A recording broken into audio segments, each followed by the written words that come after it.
about one of the age-old questions: do men feel symptoms from women while they're pregnant? And at one time, I thought it was a lot of hogwash. And to be honest, there's not a real lot of real science to back it up. But I could swear that with my daughter, my last daughter, I had so many changes happen at that time that I'm like, I'm not 100% sold, but I am on the fence about it.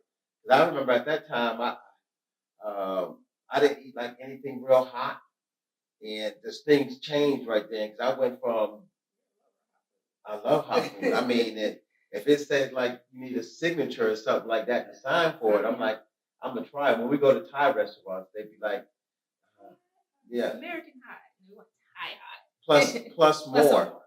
But I know that at that time I used to get just unnormally sleepy at crazy parts of the day, and I kind of paid attention to my body, so I was like, I, no, I don't know. So, what do you think? Have you had any symptoms?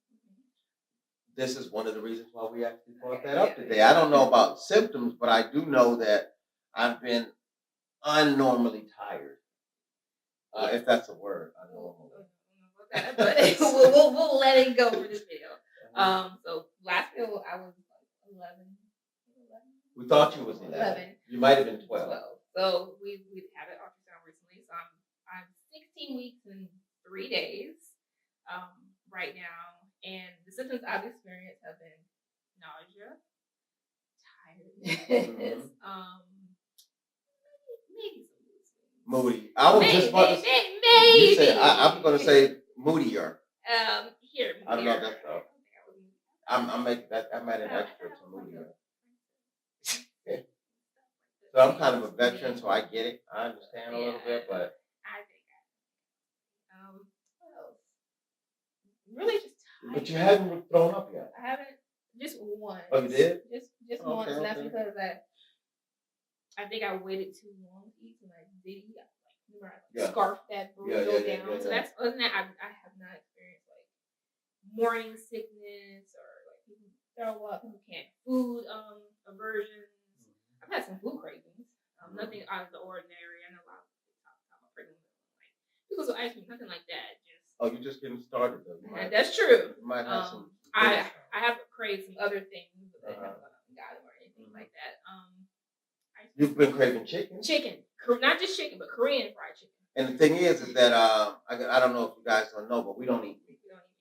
So pretty plant based. I don't like to use the word vegan because I don't like to classify myself as anything. I like to say that I don't eat meat.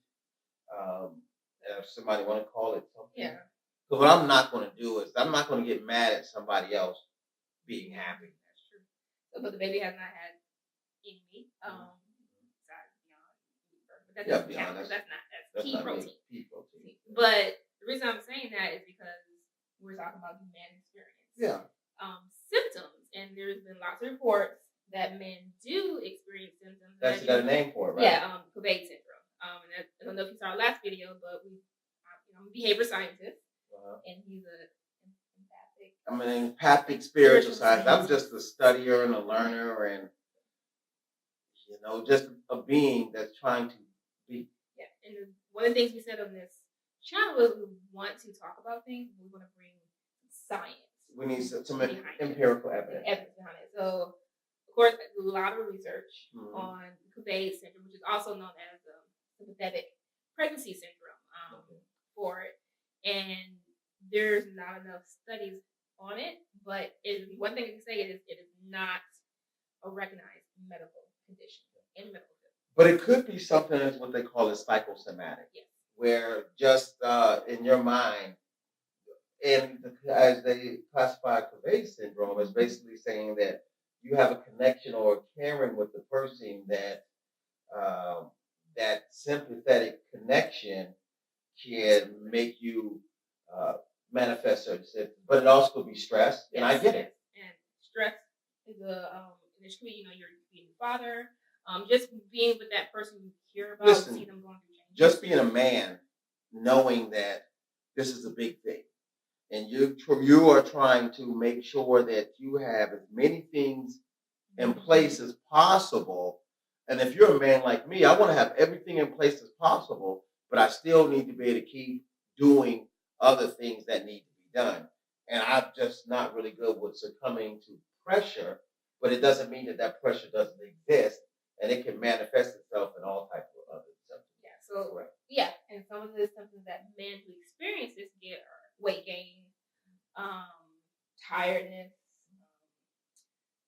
some mood swings, and one of the big things they say is anxiety, stress related. When you're stressed, your body produces cortisol. Yeah. Cortisol. You know what? Now to think about it, when you said the weight gain, I have gained, but I've been working out a little different more. But I've gained probably about 10 pounds. I'm 203. But I have had a hard time not eating sweets. I've increased my sweet intake. And I have too. And I'm not. And the fight is harder. Like I gained 15 pounds. But yeah. But that's not. That's just gonna happen. But I was the biggest sweet person, but now I find myself like going to the store and like looking at the sweet aisle. Like I don't know. Yesterday I went to the store and I was like, fun dip, haven't had fun dip since I was a child. Get a bag of fun dip. I'm going to do a sour. Yeah, well, women like sour. But I ain't gonna try stuff. I was never big on getting it. Sour strips, Skittles, and stuff like that. So I'm eating more sweets. But I'm trying to, of course, watch myself because we try to watch what we eat. That doesn't mean like we're not going to eat. Oh yeah, because it's not that serious. Yeah, we work out. I think. Oh yeah, I think people make it harder than what it needs to be.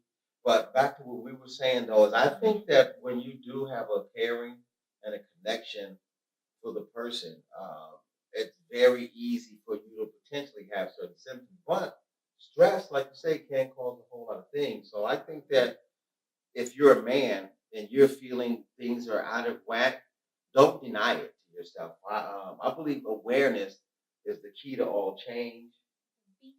Because that's actually one of the things they recommend. Oh, what's that? As to kind of work if you're going through the Cobain syndrome is having that support and just talking to your spouse or whoever your partner, whoever, and just being aware.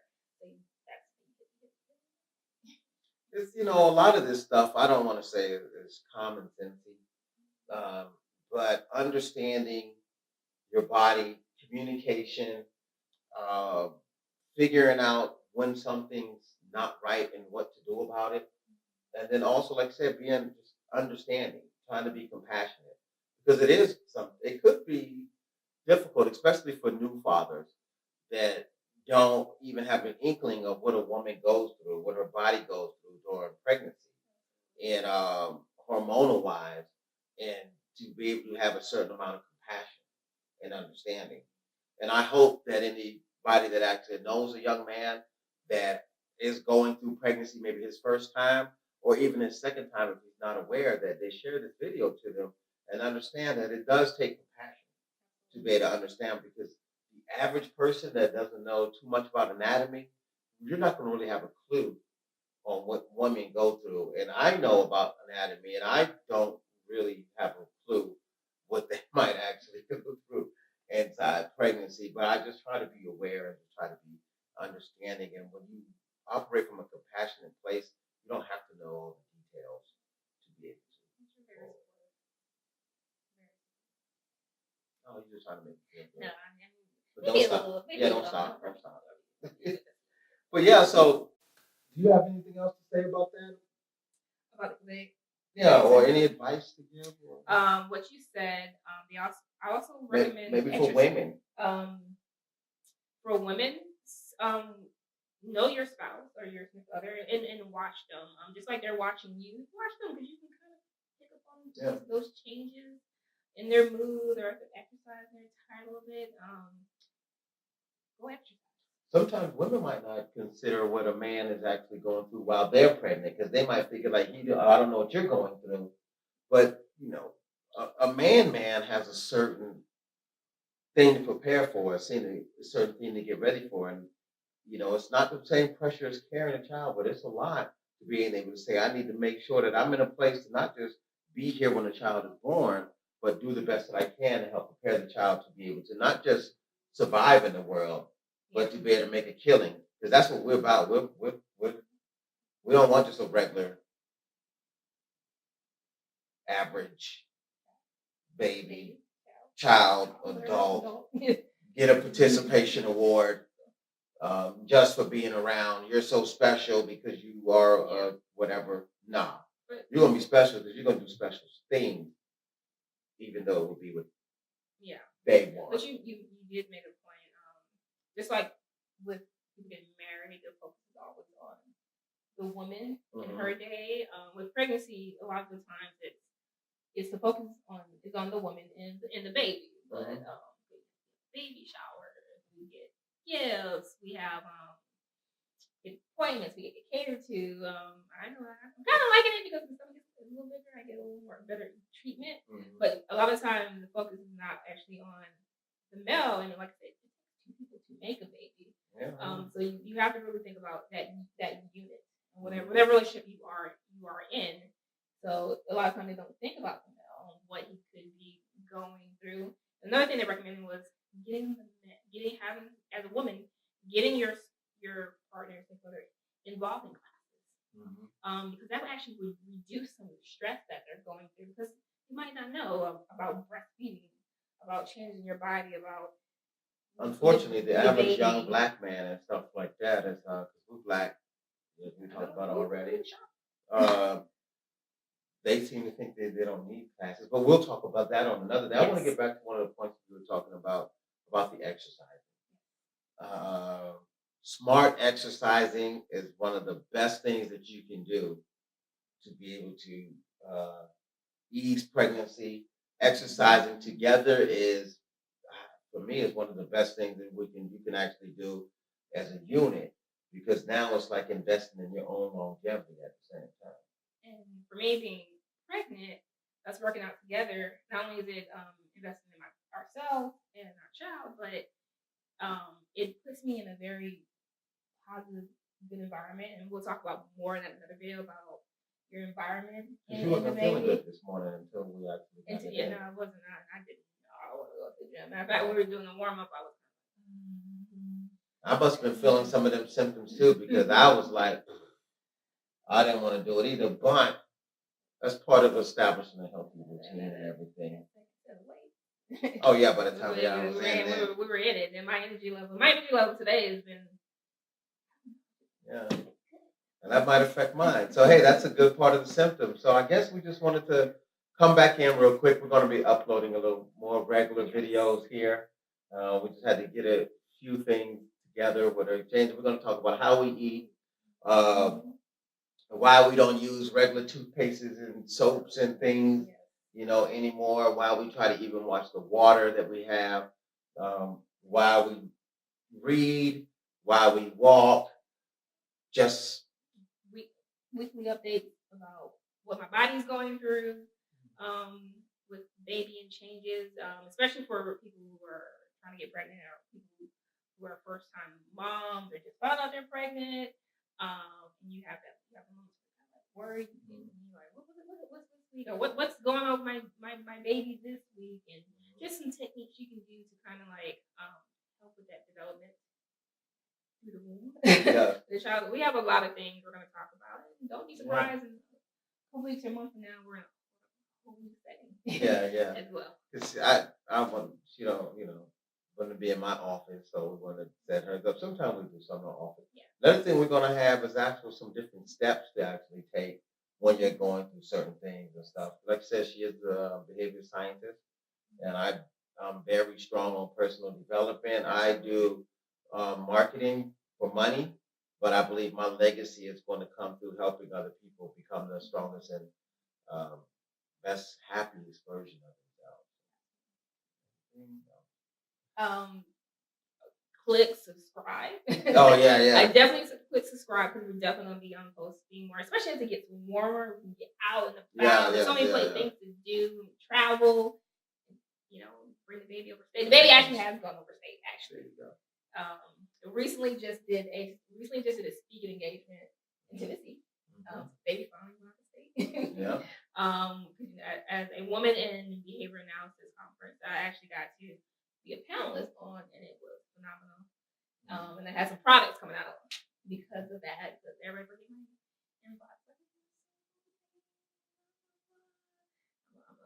I'm a blurred black nerd / cool black nerd. Yeah. So with that, I guess we're going to be out. Like you said, click subscribe. If you know anyone else that's going through pregnancy, young pregnancy, first time pregnancy, third time pregnancy, but they want to be able to give their child the highest likelihood